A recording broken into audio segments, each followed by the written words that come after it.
আমি ক'বই লাগিব যিগৰাকী মহাপুৰুষৰ আজন্ম সাধনৰ ফলত আমাৰ অসমীয়া জাতিৰ প্ৰাণ প্ৰতিষ্ঠা হৈছিল।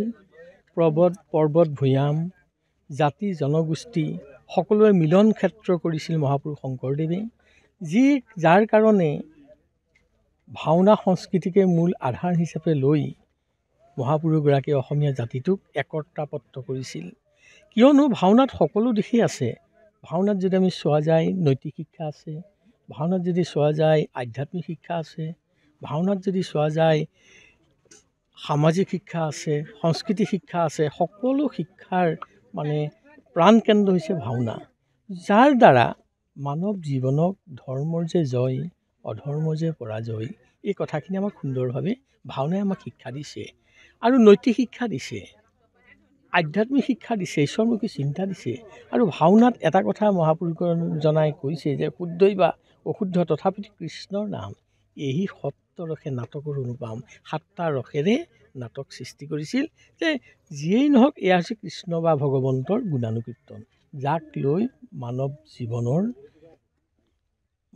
আধ্যাত্মিকভাৱে উৎকৰ্ষ সাধন কৰিব পাৰে আৰু সমাজখন একেলগে বান্ধ খুৱাই ৰাখিব পাৰে। ভাওনাত আছে সম্প্ৰীতিৰ বাহক। ভাওনা হৈছে সমন্বয়ৰ বাহক আৰু ভাওনা হৈছে সহযোগিতাৰ বাহক। সম্প্ৰীতি, সমন্বয় আৰু সহযোগিতা নহ'লে এটা জাতিৰ কেতিয়াও জীয়াই থাকিব নোৱাৰে।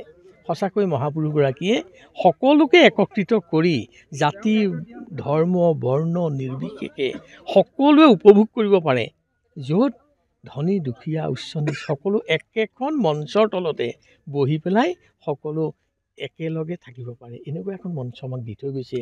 আমি আশা কৰিছোঁ এই নমাটি দিহিঙীয়া গাঁৱৰ ৰাইজৰ যি অসম ভাওনা সমাৰোহ পাতিছে, ইয়াৰ দ্বাৰা যাতে আমাৰ অসমীয়া সমাজৰ যাতে সম্প্ৰীতি অধিক ৰূপে বৃদ্ধি হওক। ইয়াত উপস্থিত থকা সাংবাদিক বন্ধুসকলক আমি প্ৰথমতে আমাৰ নমস্কাৰ জনাইছোঁ, তেখেতসকলক ধন্যবাদ জনাইছোঁ। তেখেতসকলৰ ব্যস্ততাৰ মাজতো আমাৰ ইয়াত আহি তেখেতসকলে আমাৰ বাতৰি সংগ্ৰহ কৰিবলৈ আহিলে। আমি প্ৰথমে তেখেতসকলক আমি সেৱা ধৰিছোঁ। ইয়াৰ পিছতে আমি অনুষ্ঠানভাগী আজি আমাৰ শুভ আৰম্ভণি লাই খুঁটা স্থাপন হৈছে। আপোনালোকে নিশ্চয় দেখিছে। এই লাই খুঁটাভাগি স্থাপন কৰিবলৈ আমাৰ আউনীআটী সত্ৰৰ ডেকা সত্ৰাধিকাৰ শ্ৰী শ্ৰী দেৱানন্দ দেৱ গোস্বামীদেৱ আহি আমাৰ ইয়াত উপস্থিত হ'ল। তেখেতে কৰ্মভাগী কৰিলে। তাৰপিছতে তেখেতে সুন্দৰভাৱে ভাওনাৰ যি গতিধাৰা, ভাওনাৰ যি সৃষ্টি, শংকৰদেৱৰ যি অনুপম যি আৰ্হি, সেই কথাখিনি তেখেতে সুন্দৰভাৱে বৰ্ণনা কৰিলে। সেইখিনি আপোনালোকে নিশ্চয় গম পালে।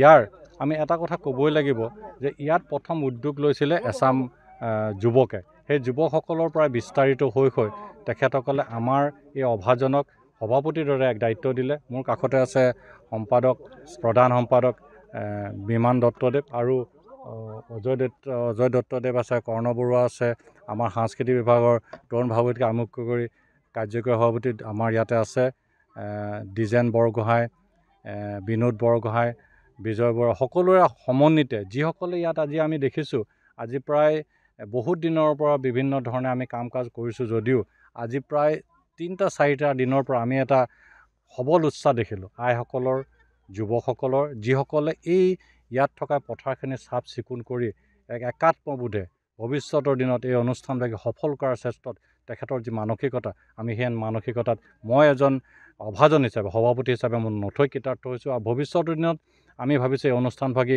সবল হ'ব, সফল ৰূপত আমি প্ৰতিষ্ঠা কৰিব পাৰিম। যিসকলৰ উদ্যোগ আছে আৰু যিসকলৰ সঁহাৰি আছে, বিভিন্নজনৰ বিভিন্ন ঠাইৰ পৰা আমালৈ মতামত আহিছে যে আপোনালোক আগবাঢ়ক, আমি আপোনালোকক যেনেধৰণে সহায় কৰিব লাগে সেই ক্ষেত্ৰত আমি অকণো কৃপণালি নকৰাকৈ আপোনালোকক সহায় সহযোগ আগবাঢ়িম। ঠিক তেনেকৈ আজি আপোনালোক আহি আমাৰ মাজত উপস্থিত হৈ বাতৰি সংগ্ৰহ কৰি যি আমাক উৎসাহিত কৰিছে, সেই ক্ষেত্ৰত আমি আপোনালোকৰ ওচৰত চিৰঋণী হৈছোঁ। আমি এটা কথা ক'বই লাগিব যে এই ভাওনাৰ যি সৃষ্টি, এটা কথা ক'ব লাগিব যে অধৰ্মৰ পৰাজয় ধৰ্মৰ জয়। সেই কথাখিনি সাৰোগত কৰি ভৱিষ্যতৰ দিনত আমি ভাবিছোঁ এই অনুষ্ঠানভাগ এই অঞ্চলৰ পৰাই এনেধৰণে প্ৰচাৰিত হওক যে যুৱ চামৰ মাজত যি অদ্ভুত ধৰণৰ কিছু কাৰুকাৰ্য সৃষ্টি হয়, সেইবোৰ যাতে নহয়, যে ধাৰ্মিক আৰু সামাজিক দায়বদ্ধতা ৰাখি ভৱিষ্যতৰ তেখেতসকল আগবাঢ়ি যাতে যায়, আমাৰ এই মহামিলন ক্ষেত্ৰই এটা যেন বাৰ্তা কঢ়িয়াওক, তাকে আমি কামনা কৰিছোঁ। আমাৰ 28 জানুৱাৰীৰ পৰা আৰম্ভ হ'ব 2 ফেব্ৰুৱাৰীলৈকে আজি আমাৰ লাই খুঁটা স্থাপন হৈছে আমি প্ৰথম দিনা আপোনালোকে হয়তো নিশ্চয় গম পাব, আমি আপোনালোকক প্ৰয়োজন হ'লে একোখনকৈ আমি আমাৰ কাৰ্যসূচী গুহাৰি আপোনালোকক দি পঠাম, যে প্ৰথম দিনাই আমাৰ মাজত আহি উপস্থিত হ'ব যে ইতিবাচক বক্তব্যৰে নেতিবাচক দিশটোৰ চায়ো আমাৰ এজন বিশেষ বক্তা, অসমৰ চিৰপৰিচিত এজন বক্তা নিতুমণি শইকীয়া ডাঙৰীয়া, অসম প্ৰতিদিন টাইমছৰ তেখেত আহি উপস্থিত হ'ব। আমি তেখেতক প্ৰথম দিনা শুভ আৰম্ভণিৰ কাৰণে মাতি আনিছোঁ। আৰু বহুজন তেনেকৈ খলা উদ্বোধনৰ কাৰণে আছে, সাব্যশ্ৰী মহন্ত ডাঙৰীয়া, ডক্টৰ ডাঙৰীয়া, নিৰুপমা বাইদেউ আহিব, জীৱমণি নাথ আহিব। আমি সকলোকে সাঙুৰি লৈছোঁ। শিক্ষা, সাংস্কৃতিক, সাহিত্য, বিভিন্ন ধৰণৰ লোক আমি সামৰি আমি অনুষ্ঠানভাগী আমি দৈনিকভাৱে এটা নিৰ্দিষ্ট সুপৰিকল্পিত আগবাঢ়ি খোৱাৰ ক্ষেত্ৰত আমি আমাৰ মনোনিৱেশ কৰিম বুলি আমি মনতে প্ৰচেষ্টা কৰি ৰাখিছোঁ।